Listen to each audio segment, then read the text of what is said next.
Your forecast first on WSLS 10, sponsored by Richfield Living. These are pictures sent to us from Billy Burns outside of White Sulphur Springs, West Virginia. In West Virginia, we are now under a flash flood emergency. That is a very dire situation in Greenbrier County, West Virginia. Let's head on over to the radar and show you that we've got heavy rain. All of this moving to the south and to the east at around 40 miles per hour. Heaviest rain from Roanoke out, say, towards Lynchburg, points just to the south, east of there, and points to the north. We're tracking these alongside you and, of course, letting you know about all the watches and warnings in effect in about a minute. When you just saw the pictures and Jeff talking to us about this weather, violent winds, heavy rain, large hail leading to flash flooding and severe thunderstorm warnings all across our area. Emergency situations, Greenbrier and Allegheny counties, and also Lynchburg, some of the hardest hit areas so far with impassable roads, swift water rescues, and large hail. Let's take a look at this video right now from the Greenbrier Casino. You can see the floodwaters rushing down the stairs and then rising halfway up these security doors.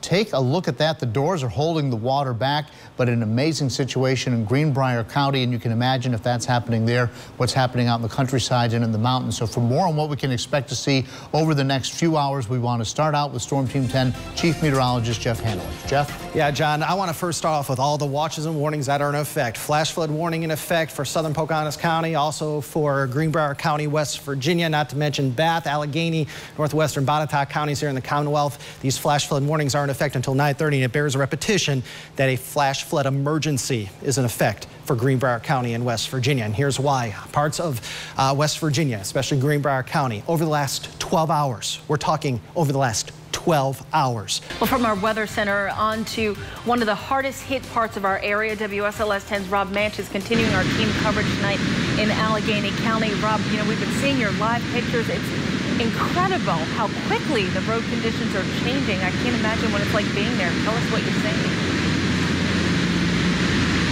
Well, that's exactly right. It happened so quickly because this rain is still coming down so hard. I'm going to step out of the way. Take a look at this. This is the intersection of Route 311 and Route 159. The bridge is completely flooded. And as you can see, debris is floating down the road as it's being carried by the river that's just overflowing its banks. Now, we're going to pan over a little bit so you can see how high the river is right now. The water is just rushing by because this rain has just been incessant over the last about 2 hours. This road is the way to get to Callahan Circle, where several homes have been evacuated already. And we've seen people drive up here trying to get to their homes, and police have turned them away because there's no way to get there because it's too dangerous with all this water. Jeff, and as Jeff just mentioned, one of the hardest hit areas tonight, the Highlands, Allegheny County, and Covington. Parts of that region saw, as Jeff said, up to a foot of rainfall in the past 15 hours. It's causing extreme flooding, with some residents comparing it to the historic flood of 1985. And it looks like, in terms of the Jackson River, will be within an inch or two of that. WSLS 10's Christina Craig has been in Covington all evening talking to those people impacted. Christina? Yes, I'm in downtown Covington along the intersection of South Craig and West Hawthorne, where several homes are sitting in water. We were here earlier today and we were actually able to cross the road to the other side of the street. Now there's about 4 feet of water and it appears to be rising. Neighbors tell us the rain has been constant all day. It started really coming down heavy around 1 o'clock, and now many parts of the city are underwater. Appomattox County, however, is seeing some of the worst damage tonight, and that's where WSLS 10's Coulter Anistad picks up our team coverage. Coulter, you were in Southside when that storm hit, and you've been assessing the conditions in Appomattox since you arrived there just a few minutes ago. Right, yeah, I did just arrive here a few minutes ago along 460. You know, the pieces of debris like this, it looks like a piece of wood that maybe came from a house. It's scattered all over the ground here along 460. I'm going to go ahead and step out of the way now and zoom in down the road a little bit so you can kind of get a better idea of what's going on. Again, I just got here on scene, so I haven't really had a chance to you know, talk to anybody or see anything other than what you can see right here. But clearly you can see the trees down there in the median. Traffic is backed up in both directions, both east and west here on 460. You can see it there. People are getting out of their cars, walking around, looking at the damage themselves. This is, you know, something I've been seeing ever since I left Appomattox, coming here towards the Evergreen area. And if I pan over here to my left a little bit and go ahead and zoom out, you can see some of the trees that have been uprooted, some pieces of what I would guess maybe from a home, maybe a roof, some tin there. Our very own Bree Jackson is live tonight in Appomattox County with the latest on this situation. So, Bree, you're there in Evergreen. Tell me the very latest in terms of what you've seen and what you can tell our viewers tonight.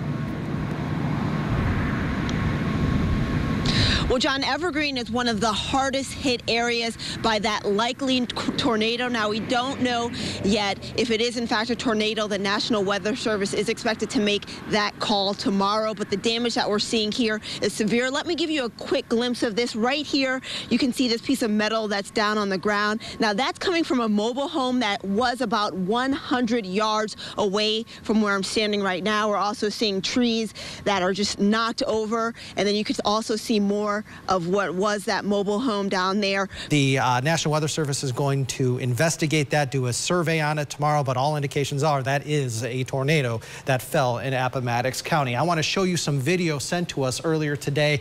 You'll notice that in the kind of center of your screen, you're going to see a tornado form off in the distance. This is taken in Vera. This could very well be the same tornado that did indeed hit Evergreen around 3:30, 3:35. Home to Deschutes Brewing, which is settled on a tract of land along its namesake, the Deschutes River. The company started here in 1988 with the Deschutes Public House. In the beginning, the beer was both brewed and served here. There seems little doubt that the company is hoping to help Roanoke get to the next level. As I mentioned, part of the reason that I think we ended up in Roanoke is because we could see that. And we could be a bigger part of the solution there. We just said, that's not going to work. Desperate, that's when the Blazaks turned to their second agency, International Adoption Guides. They gave us the hope, and they said, oh, we can definitely help with this. That was until the family learned the terrible truth about this agency. International Adoption Guides turned out to be a scam. That agency was indicted for fraud, for basically child trafficking. Federal court documents reveal IAG spent at least 5 years bribing Ethiopian leaders to illegally take children from their birth families for adoption by Americans who thought they were getting orphans. They falsified documents, targeted deaf children, used personal bank accounts to avoid payment detection, and even got adopting parents to sometimes deliver bribes if they could keep it quiet. Then, after 4 years and 2 months, the call came through. I just think I lost my mind and I started jumping around like a fool. They had been given the coveted green light. It was time for Tom to go get their girl.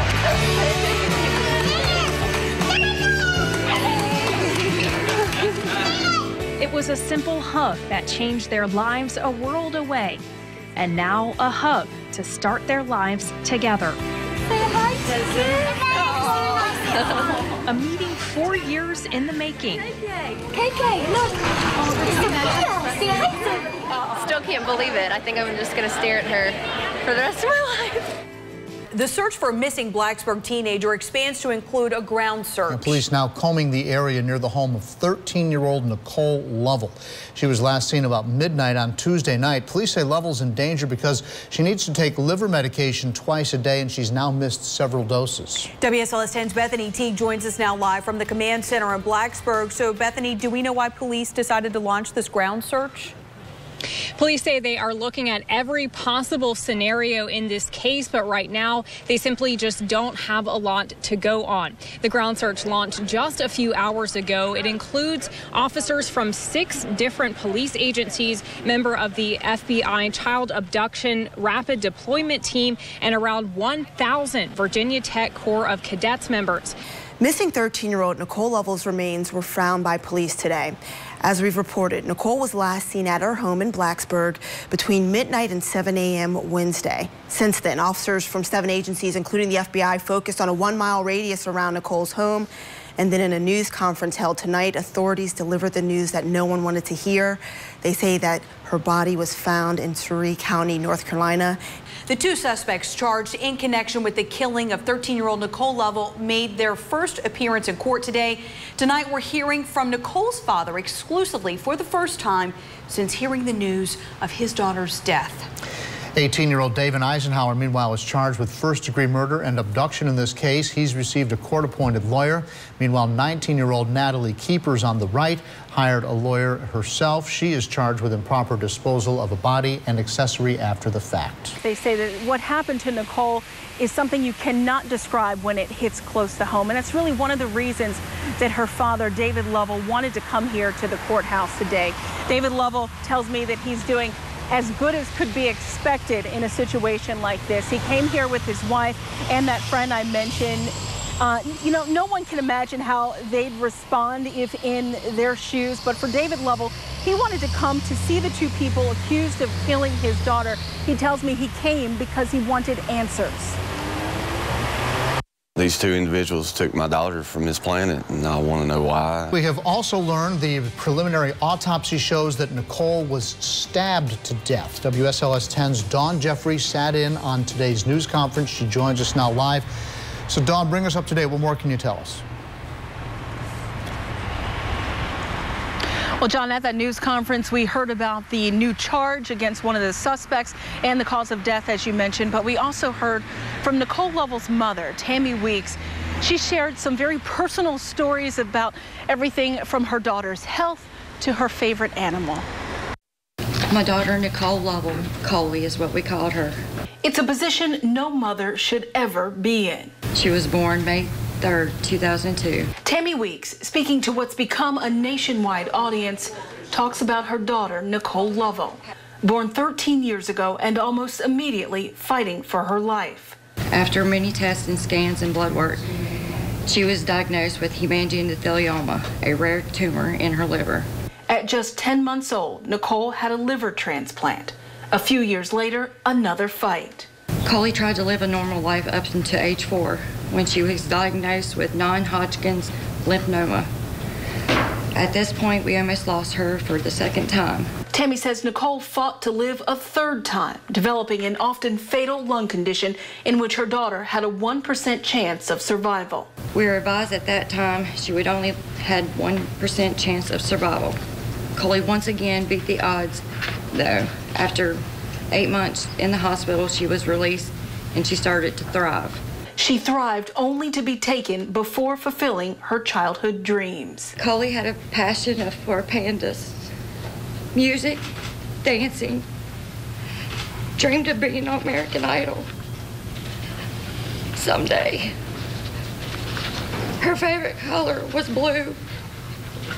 Nicole was a very lovable person. Nicole touched many people throughout her short life.